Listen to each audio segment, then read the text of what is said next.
من حمزه ونفخه ونفسه بسم الله الرحمن الرحيم رب اشرح لي صدري ويسر لي أمري واحلل عقدة من لساني يفقهوا قولي اللهم إني أسألك علما نافعا ورزقا طيبا وعملا متقبلا. میرے انتہائی قابل احترام اساتذہ کرام اور ہم مشن ساتھیوں، السلام علیکم ورحمۃ اللہ وبرکاتہ۔ رب کائنات کو از ہر شکر کہ اس نے آج ہمیں یہاں جمع ہونے کی تمام تر جسمانی آفیت کے ساتھ وہ سہولیات عطا فرمائی کہ ہم یہاں آنے میں کامیاب ہو گئے۔ رب یعنی علی ذکرک و شکرک و حسن عبادتک، لاکھوں کروڑوں درود و سلام نبی آقا حضرت محمد صلی اللہ علیہ وآلہ وسلم پر، جنہوں نے پیٹ پر پتھر باندھ کر طائف کی وادی میں لہو لہان ہو کر ہم تک اس پیارے دین کو آسان تر بنا کر پیش کیا۔ اللہم صلی علی محمد وعلی آل محمد کما صلیت علی ابراہیم وعلی آل ابراہیم انک حمید مجید۔ اللہم بارک علی محمد وعلی آل محمد کما بارکت علی ابراہیم وعلی آل ابراہیم انک حمید مجید۔ رہا اب ہمارا کام، تو ہماری کوشش ہوگی کہ اس پیارے دین کو سادگی کے ساتھ، اس جازبیت کے ساتھ اپنے زندگی میں عمل پیرا کر سکیں کہ جس کا حق ادا کرنے کی ہم سب کوشش کر رہے ہیں۔ یقیناً ہم سب کو اللہ سبحانہ و تعالیٰ کی محبت، نبی کریم صلی اللہ علیہ وآلہ وسلم کا عشق یہاں جمع کرنے پہ مجبور کر رہا ہے۔ لفظ اللہ اکبر اللہ تعالیٰ کی عظمت اور کبریائی کا اظہار بھی ہے اور دنیا کو رب العالمین کی بڑائی کو ظاہر کرنے کے لیے ان کو پہچان کروانے کا ذریعہ بھی ہے۔ تیری شان کے شایع اسی مومن کی نماز، جس کی تکبیر میں ہو مار کر وہ دو نبود۔ حقیقت یہ ہے کہ اللہ کی کبریائی کا نقش ہمارے دل پر گہرا ہو، اس کی کبریائی ہمارے جسم میں خون کی طرح گردش کر رہا ہو، ہڈیوں کے گودے تک اس کی کبریائی کا یقین پہنچا ہوا ہو، یہی اس کلمے کا حق ہے۔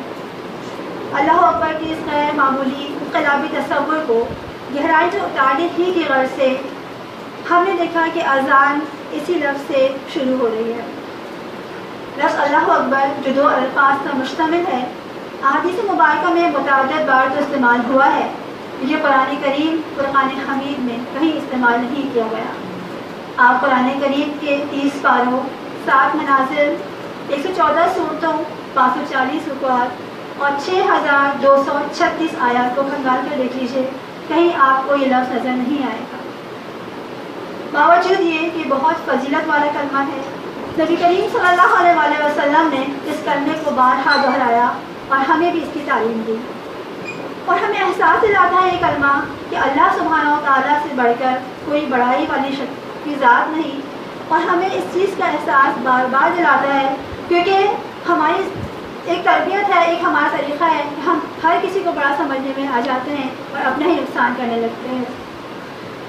جب بچہ دنیا میں آتا ہے تو اس کے کان میں نہ ماں باپ کا تعارف پیش کیا جاتا ہے، نہ کسی عزیز و اقربا کا تعارف۔ سب سے پہلے اس کے کان میں، ایک کان میں اذان اور دوسرے کان میں اقامت دی جاتی ہے، یعنی اس کے ذہن میں بٹھایا جاتا ہے کہ اللہ کی کبریائی اور اس کا تعارف۔ حج میں سب سے زیادہ تلبیہ اللہ اکبر کی جاتی ہے، عید میں سب سے زیادہ اللہ اکبر، نماز جنازہ کی تکبیرات ہی یہی ہیں، گوشت کو حلال کرنے والا کلمہ بھی یہی اللہ اکبر ہی ہے۔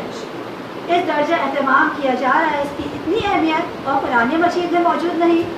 سبحان اللہ، الحمدللہ اور استغفر اللہ جو کلمات ہیں جن کی فضیلت ہمیں بارہا نظر آ رہی ہوتی ہے، اور ہم دن میں کئی بار اس کو بھی پڑھا کرتے ہیں۔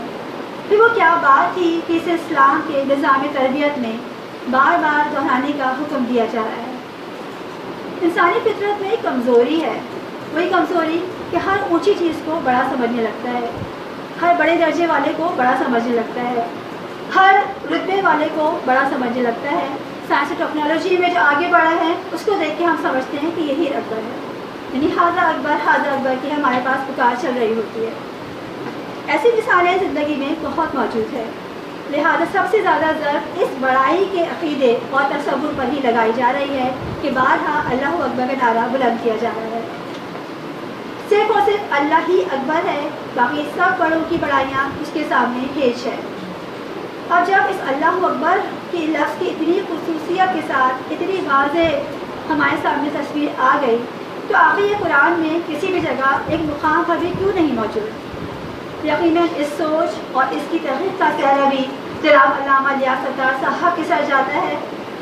ہم بچپن سے لے کر اب تک بارہا اللہ اکبر کہتے رہے۔ قرآن مجید میں الحمدللہ روزانہ کھولنے کے باوجود ہم نے اللہ اکبر کہیں تلاش نہیں کیا، ہمارے ذہن میں بھی نہیں آیا۔ اطراف و اکناف میں ہر لمحہ گونجنے والی اذان میں جو لفظ اللہ اکبر آ رہا ہے اس کی اتنی اہمیت لیکن قرآن میں موجود نہیں۔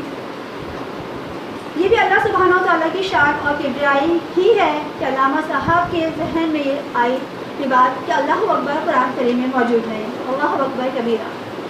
ان کی خواہش تھی کہ دنیا میں آنے سے لے کر جانے تک جب اس لفظ کو متعدد بار استعمال کیا جا رہا ہے اور قرآن کریم فرقان حمید میں جو ہماری زندگی کا لائق عمل ہے اس میں ہماری زندگی کے تمام طریقوں کو بہت اچھے انداز میں سمجھایا گیا ہے، تو بھی یہ لفظ موجود کیوں نہیں؟ پھر علامہ صاحب نے اس پوائنٹ کو ذہن میں رکھتے ہوئے مطالعہ کرنا شروع کیا کہ اکبر پہ انہوں نے دیکھا کہ اکبر لفظ تو بے شمار جگہ آ رہا ہے لیکن اللہ اکبر کا استعمال کہیں نہیں کیا گیا۔ حضرت ابراہیم علیہ السلام نے جب تارے کو دیکھا تو ان کو لگا یہ میرا رب ہے، لیکن جب وہ غائب ہو گیا تو ان کو لگا نہیں یہ میرا رب نہیں ہو سکتا۔ جب چاند نظر آیا تو اس کے بعد بھی ان کو ہوا کہ نہیں یہ تو غائب ہو گیا، یہ میرا رب نہیں ہو سکتا۔ جب سورج ابھرنے لگا تمام اپنی چمکتی ہوئی کرنوں کے ساتھ تو ان کو لگا ہاں ربی ہاں اکبر، یہ میرا رب ہے اور یہی اکبر ہے، لیکن جب وہ غائب ہو گیا تو ان کو لگا نہیں یہ بھی میرا رب نہیں۔ ادھر کیا پتہ چل رہا ہے کہ سورج چاند اور تارے کے مقابلے میں بڑا ہے، اس لیے حضرت ابراہیم علیہ السلام نے اس کو اکبر کہا، یعنی اکبر کا لفظ مقابلتاً استعمال کیا جا رہا ہے چھوٹے اور بڑے میں فرق ظاہر کرنے کے لیے۔ سورہ سبا کی آیت نمبر 3 میں بہت پیارے انداز میں اصغر اور اکبر کو سمجھایا گیا، اور یقیناً اس کے بعد ہمارے ذہنوں میں اصغر اور اکبر کی تصویر واضح ہو جائے گی کہ اگر چھوٹے سے چھوٹا ذرہ بھی ہو اس کا مقابلہ بڑے سے ہوگا تو وہ اصغر اور اکبر کہلایا جائے گا۔ سورہ قمر آیت نمبر 54 میں وَكُلُّ صَغِيرٍ وَكَبِيرٍ مُسْتَطَرٌ، ہر چھوٹی بڑی بات اس میں لکھی ہوئی ہے۔ یہاں صغیر اور کبیر کا لفظ استعمال کیا گیا ہے، مقابلہ نہیں کیا گیا۔ اس طرح اصغر و اکبر اور صغیر کبیر میں ہمیں فرق اچھی طرح سے واضح ہو گیا۔ اب یہ بات واضح ہو گئی کہ اصغر و اکبر کبیر اور صغیر میں کیا فرق ہے، تو یہ بات بھی ثابت ہو گئی کہ اکبر مقابلتاً استعمال کیا جا رہا ہے۔ اللہ ایک ہے، اس کا کوئی مقابلہ نہیں ہے، اس لیے اللہ سبحانہ و تعالیٰ نے خود اپنے کلام میں اپنے لیے اکبر استعمال نہیں کیا۔ کوئی بھی ذات اپنے لیے بڑائی بیان نہیں کرتی ہے اور اللہ سبحانہ و تعالیٰ کی ذات کہ انہوں نے اپنے لیے کسی بڑائی کا اظہار نہیں کیا۔ اب یقیناً یہ بات ہی واضح ہو گئی کہ اللہ اکبر مقابلتاً بڑے کے لیے استعمال ہوتا ہے، خود کا بڑا ہونا ضروری نہیں ہے، کبیر کے لیے خود کا بڑا ہونا ضروری ہے۔ اس لیے اللہ سبحانہ و تعالیٰ کے 99 ناموں میں کبیر موجود ہے جو ہم بارہا پڑھ رہے ہوتے ہیں۔ اللہ اکبر یعنی اللہ سب سے بڑا ہے، اس سے نقطہ بھی عکس ہوتا ہے کہ قرآن کریم کا نزول 23 سال میں ہوا۔ 23 سال میں رسول اکرم صلی اللہ علیہ وآلہ وسلم نے جو کچھ بھی فرمایا وہ حدیث مبارک کی صورت میں ہمارے پاس موجود ہے۔ ان احادیث مبارکہ میں بارہا متعدد بار اللہ اکبر کا ذکر کیا گیا ہے۔ یہ انہی کی تعلیم ہے کہ چڑھائی پر چڑھتے ہوئے اللہ اکبر، آگ لگ جائے تو اللہ اکبر، اذان و نماز اس کے بغیر نامکمل، خوشی کا موقع ہو یا غم اس میں اللہ اکبر کے ہی نعرے بلند کیے جا رہے ہوتے ہیں۔ لیکن قرآن میں تو ایک بار بھی نہیں، اور اس سے یہ ثابت ہوا کہ قرآن حکیم اللہ سبحانہ و تعالیٰ کا کلام ہے اور حدیث پاک رسول اللہ صلی اللہ علیہ وآلہ وسلم کا کلام ہے۔ اللہ سبحانہ و تعالیٰ نے اپنے لیے اکبر استعمال نہیں کیا، رسول اللہ صلی اللہ علیہ وآلہ وسلم نے ہمیں تعلیم دی ہے کہ اللہ سبحانہ و تعالیٰ کی ذات اکبر ہے۔ ایک سادہ سوال ہم خود سے کر لیتے ہیں کہ کون بڑا ہوتا ہے؟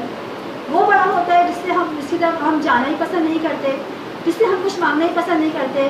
یقیناً وہ ذات بڑی ہے جس سے ہم اپنے تمام تر معاملات کو رجوع کرتے ہیں، جس سے ہم اپنے تمام تر مشکلات کو حل کروانے کی طرف دیکھتے ہیں، اور جس کو ہم سب سے بڑا اپنی ذات میں، سب سے بڑا اپنے احکامات میں اور سب کچھ مانتے ہیں، وہی اللہ اکبر کہلایا جاتا ہے۔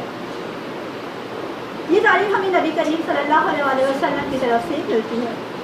اب رہی ہماری ذمہ داری، یہ تعلیم ہمیں پیغام دینا ہے دنیا کو، ان لوگوں کو جن لوگوں نے اب تک اللہ کو اللہ نہیں مانا، جن لوگوں نے نبی کریم صلی اللہ علیہ وآلہ وسلم کی ذات کو آخر نبی تسلیم نہیں کیا، ان کے لیے اس پوائنٹ میں بہت بڑا درس ہے. یہ ثابت کرتا ہے کہ مسلمان جو ہر وقت اللہ اکبر کے سے اپنی زبان کو رب لسان رکھتے ہیں. حدیث مبارکہ میں تو جا بجا موجود ہے، تو اس بارے میں بار بار الگ ہونے والا یہ قرآن کریم قرآن حمید میں موجود نہیں. یقیناً یہ بات واضح ہو گئی کہ کلام اللہ کا کلام ہے اور حدیث مبارکہ رسول اللہ صلی اللہ علیہ وسلم کا کلام ہے.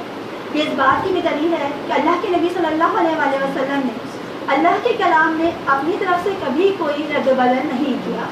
اللہ سبحانہ تعالیٰ نے اپنی کتاب کا بہترین حفاظت کا انتظام کیا ہے اور آج تک کوئی اس کتاب کو تبدیل نہیں کر سکا.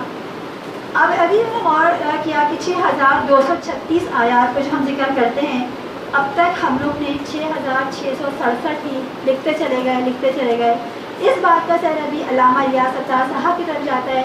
انہوں نے توجہ دلائی کہ 6236 آیات قرآن کی آیات موجود ہیں، جس کی طرف میں بہت شکر ادا کرتی ہوں، بہت شکریہ ادا کرتی ہوں. وما علینا الا البلاغ.